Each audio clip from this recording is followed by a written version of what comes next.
आज की इस वीडियो में हम पढ़ेंगे कंज्यूमर सरप्लस विलिंगनेस टू पे और इसका एग्जांपल।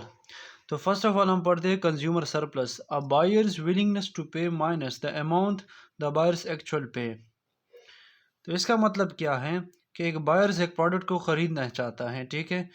तो उसके ज़हन में एक प्राइस होता है कि मैं इतनी प्राइस पे करने को तैयार हूँ या इतनी ताकत रख सकता हूँ, ठीक है।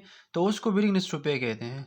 जबकि उसको हम माइनस करते हैं किस चीज़ से, the amount the buyers actually पे, वो अमाउंट जो वो उसी टाइम वो पे कर देता है किसी प्रोडक्ट के लिए, ठीक है। वो प्रोडक्ट जब खरीद देता है तो एक अमाउंट पे करता है ना, ठीक है। तो वो अमाउंट पे करता है तो वो हम विलिंगनेस टू पे से माइनस कर देते हैं।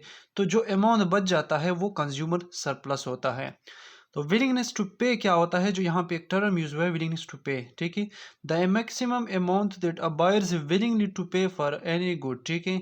तो एक मैक्सिमम अमाउंट होता है किसी भी बायर्स के लिए, ठीक है। जो वो जो जिस तरह पहले बताया कि जहन में उसने एक प्राइस, एक कीमत रखी होती है कि मैं इतनी पेमेंट या इतनी कीमत अदा करने को तैयार हूँ किसी भी प्रोडक्ट के लिए, ठीक है।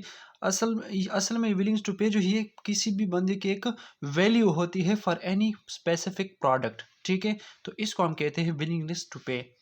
तो एग्जांपल की तरह हम समझने की कोशिश करते हैं। एग्जांपल में क्या है हमारे पास, एग्जांपल में देखते हैं 4 पॉसिबल बायर्स हैं हमारे पास, ठीक है। जो कि यहाँ पे जो प्राइस गिवन है ये हमारे पास विलिंगनेस टू पे है, जो वो पे करना चाहते हैं, जिसकी वो ताकत रखते हैं। तो वो ये प्राइसेस हैं। बायर्स कौन कौन है, जॉन है, एडम है और जैक स्मिथ है, ठीक है।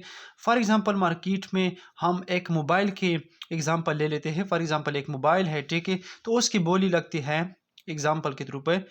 तो उसकी जब बोली लगती है तो स्मिथ कहता है मैं 50 देने को तैयार हूँ, ठीक है। ये विलिंगनेस टू पे है, मतलब उसके ज़हन में इसकी ताकत ये है कि मैं 50 तक तैयार हूँ। जे क्या कहते हैं मैं 70 तक तैयार हूँ। एडम क्या कहते हैं मैं 80 तक तैयार हूँ। जॉन कहते हैं वो 100 तक तैयार है। ये उसके ज़हन में है, ठीक है। ये इसके ज़हन में है कि मैं अगर ये 100 तक भी चला जाता है, जॉन कहता है, तो मैं 100 तक दे सकता हूँ। एडम ज़हन में क्या कहते हैं कि अगर यार मैं पहले 50 कहूँगा, पहले फिर 60 कहूँ, 60 कहूँगा, फिर 70, 80 तक मैं जाऊँगा। 80 से ऊपर गया तो मैं पे नहीं करूँगा, ठीक है। तो अब क्या होता है कि फॉर एग्ज़ाम्पल मोबाइल जो है वो आखिर में 80 पे रुक जाता है, ठीक है। 80 पे। तो जब 80 पे रुक जाता है तो एडम क्या करता है, वो कहता है कि यार 80 पे तो मैं वारा नहीं करता, मैं 80 पे नहीं लेना चाहता है। जॉन क्या कहता है, ठीक है। जॉन कह देता है कि 100 जो है वो मैं विलिंगली पे करना चाहता हूँ और 80 पे मुझे मिल रहा है।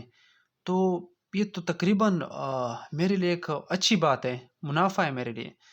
तो वो मोबाइल जो है वो जॉन को 80 पे मिल जाता है। तो उसके ज़हन में जो एक प्राइस थी वो 100 थी और उसको मिला कितने का, 80 का। तो 100 से जब 80 हमने निकाला तो जो 20 रुपए बचे, ठीक है, $20 बचे।